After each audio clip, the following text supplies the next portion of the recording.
우리가 하나님의 말씀을 읽고 묵상하다 보면 인간의 역사도 동시에 접하게 됩니다. 대표적으로 성경에 기록된 이방 나라의 언급과 각종 전쟁이 실제 역사가 고증된 부분이라고 할 수 있는데요. 그래서 우리는 이 사실을 토대로 인간의 역사가 곧 하나님의 역사다라고 말할 수 있습니다. 우리의 눈으로는 우연처럼 보이지만 하나님께서는 역사 가운데 그분의 뜻을 이어가셨습니다.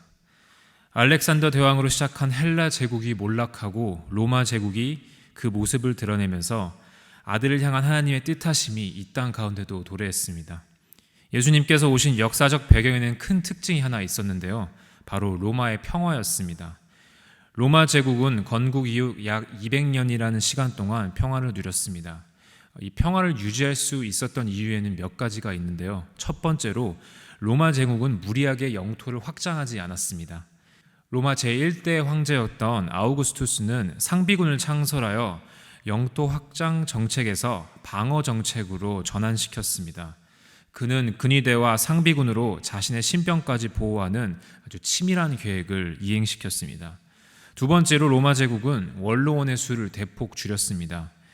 아우구스투스는 원로원의 수를 줄이는 대신 최고 의결 기구를 세웠고 이를 통해 자신의 세력을 굳건히 지켰습니다. 이러한 개혁은 내부 반란을 줄이는 데 중요한 역할을 했으며 정치적 평화를 유지시켰습니다. 마지막으로는 오늘날 국세청 개념인 황제 재무관을 창설하는 것이었습니다. 로마 제국은 속주국에 대한 모든 징세권을 가져왔고 화폐도 개혁하여 금화, 은화, 동화를 만들었습니다.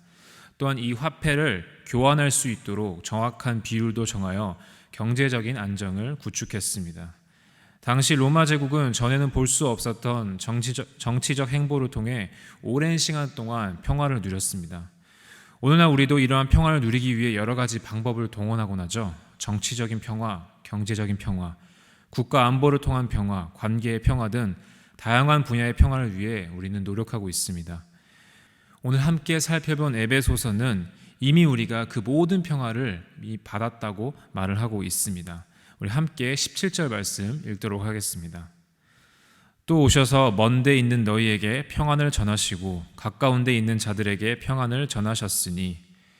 바울은 로마의 평화를 경험한 에베소 성도들에게 더 놀랍고 위대한 평화가 있다고 주장합니다. 그 평화는 바로 예수 그리스도를 통한 평화입니다.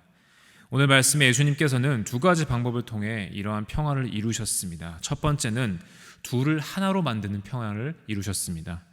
바울은 여러 가지 대조를 통하여 우리를 하나로 묶으신 이가 바로 예수 그리스도라고 말하고 있습니다. 하나님을 모르는 사람들은 결국 그리스도 밖에 있는 사람들이었고 외인이었으며 이방인이었습니다. 당시 이스라엘 사람들이 믿지 않는 사람들은 모두 이방인으로 간주되었습니다. 그들은 할례를 통해 그들 자신을 구별했고 이방인들을 멀리했습니다. 하지만 예수 그리스도의 피가 어떠한 역할을 하였을까요? 예수님의 보혈은 할례자와 그렇지 아니한 사람들을 하나로 연결하는 다리가 되셨습니다. 하지만 예수 그리스도의 피는 어떠한 역할을 감당했을까요? 예수님의 보혈은 할례자와 그렇지 아니한 사람들을 하나로 연결하는 다리가 되었습니다. 그들을 가로막고 있던 막힌 담을 허물고 한 나라의 백성으로 묶어 주었습니다. 우리의 모습은 어떻습니까? 서로의 다른 점을 구별하고 무리를 나누고 있지는 않습니까? 끊임없이 이어지는 분쟁의 중심에는 서로를 구분짓고 차별하는 모습이 있습니다. 13절 첫 부분에는 번역이 되지 않은 단어가 하나 있습니다. 바로 그러나라는 단어입니다. 바울은 지상의 차별이 하늘의 화목으로 대체되었다고 말합니다. 하나님께서 우리를 이미 하나로 묶어주셨는데 어떻게 우리가 아니라고 말할 수 있겠습니까? 사랑하는 성도 여러분, 우리 역시 하나님의 분노를 피할 수 없는 외인이었습니다. 하지만 예수 그리스도의 보혈로 우리 모두는 하늘 가족이 되었습니다. 둘을 하나로 만드신 예수님의 놀라운 은혜를 기억하며 사는 우리 금광의 모든 성도님 되시길 주님의 이름으로 소망합니다. 두 번째로 하나가 된 우리는 하나님 앞에 나아갈 수 있습니다. 우리 함께 18절 말씀을 읽도록 하겠습니다. 이는 그로 말미암아 우리 둘이 한 성령 안에서 아버지께 나아감을 얻게 하려 하심이라. 한 성령 안에서 하나님 앞으로 나아간다는 것은 동등한 위치에서 나아감을 의미합니다. 더 이상 유대인과 이방인의 구별은 의미가 없습니다. 모두 동일한 하나님의 권속이자 성도입니다. 바로 이것이 오늘날 우리에게 주어진 새로운 정체성입니다. 서로 적대적이었던 두 그룹이 절충안을 찾는 것이 아니라 예수 그리스도 안에서 새로운 정체성으로 거듭나는 것을 의미합니다. 바울은 그 정체성을 하나님 나라 시민 또는 하늘 가족이라고 말합니다. 지난 한국 교회의 모습을 돌아보면 이러한 하늘 시민과 하늘 가족의 모습은 찾아보기가 꽤 힘듭니다. 각 개교회는 부흥을 외칠지라도 함께 소리를 모아 외치지는 않습니다.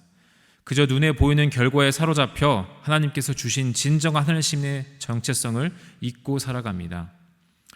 초대교회 전도지로 수많은 순교자를 배출했던 이탈리아 지역은 오늘날 1년에 목회자가 1명 또는 전혀 배출되고 있지 않습니다.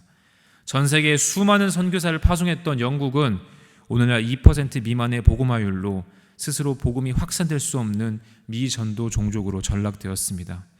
이제는 선교 지역에서 영국으로 선교사를 보내는 현실에 봉착했습니다. 성도님들은 오늘 아침에 어떠한 평안을 누리고 계십니까? 홀로 하나님의 평안을 찾고 계시지 않으십니까?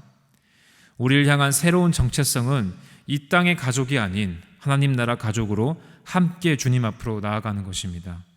이 공동체는 창세전부터 시작되어 영혼을 향해 달리는 하나님의 원대한 역사와 섭리 속에 놓여 있습니다. 이 일에 함께 동참하여 놀라운 하나님의 평안을 누리는 금광의 모든 성도님들 되시길 주님의 이름으로 소망합니다. 우리 함께 기도하겠습니다.